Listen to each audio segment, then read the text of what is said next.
พี่น้องซุ่มเจ้าเห็นนักร้องชื่อเสียงโด่งดังระดับโลกโอนเงินมาซอยเหตุการณ์แผ่นดินไหวประเทศไทยบ่รอรอ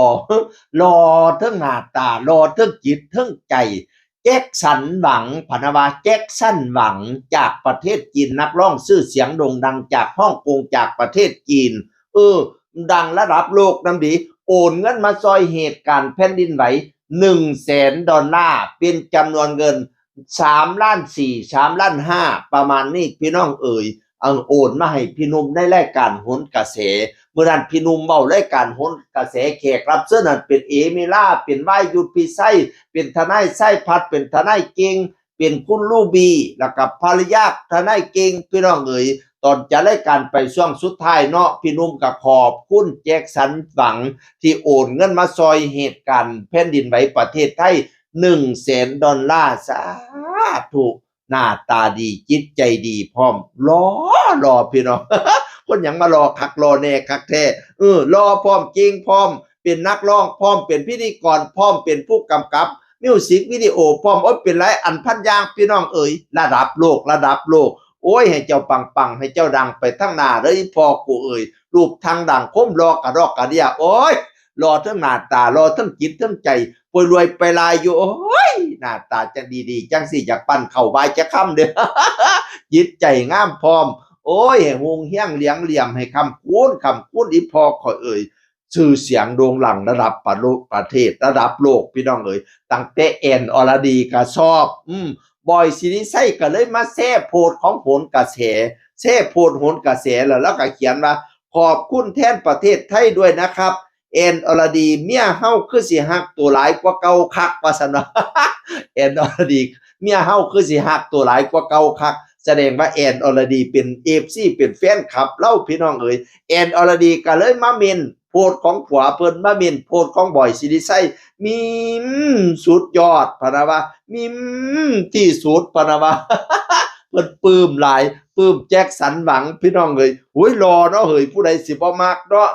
รอจิตใจดีพร้อมอีพอก็เอ่ยจะแม่นเจ้าเพียบพร้อมไปเบิดส่วนซุอย่างเป็นความมีน้ำจิตน้ำใจของศิลปินจากต่างชาติพี่น้องเอ๋ยชาติเฮาก็มีศิลปินที่มีจิตใจดีงามคือกันเดะก้องห้วยไร่เนี่ยก้องห้วยไร่ซอยแล้วซอยอีกมื้อแรกน่ะเนาะเรามาเทเงินทิปหน้าเวทีของเฮาเนี่ยสิของเราน่ะสิไปซอยแผ่นดินไหวพะนะว่าได้มาหน้าเวทีได้มาเท่าไรเอามาซอยเบิดพี่น้องเอ๋ยบัดนี้นี่ประกาศรับบริจาคนั่นมื้อเดียวได้2 ล้านกว่าเอาไปซอยเหตุการณ์แผ่นดินไหวเบิดบัดนี้นี่บ่พอบัดนี้บริจาคไปอีก500,000 บาทเอาไปซอยสุนัขที่เอาไปซอยอันเคเก่าสุนัขแสนรู้ที่ซอยค้นหาผู้รอดชีวิตผู้ประสบเหตุนะซอยสุนัขแสนรู้เคเก่าอีก500,000 บาทพี่น้องเอ๋ยเราว่าขออนุญาตซัปพอร์ตซุปเปอร์ฮีโร่ของเฮาจากเงินพวกเราทุกคนนะครับ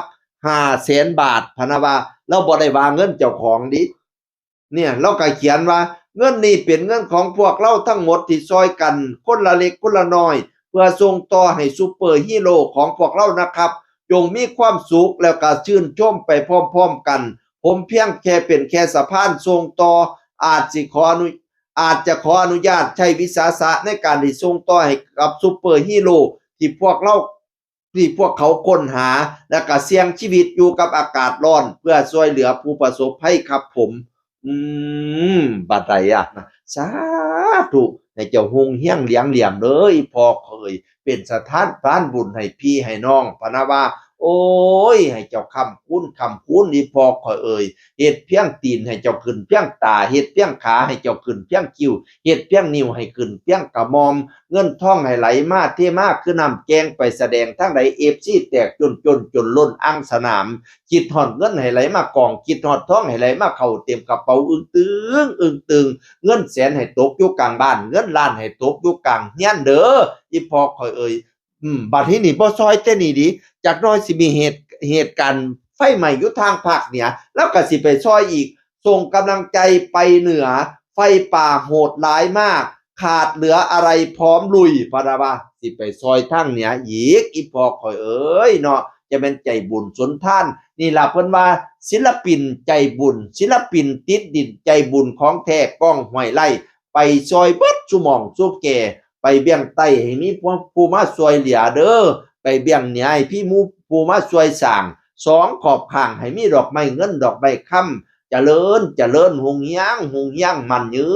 นบักหลายอีพอเอ่ยจากเสียงอื่นคนเก่ามาเอาสู่ฟังสวัสดีครับสวัสดีครับ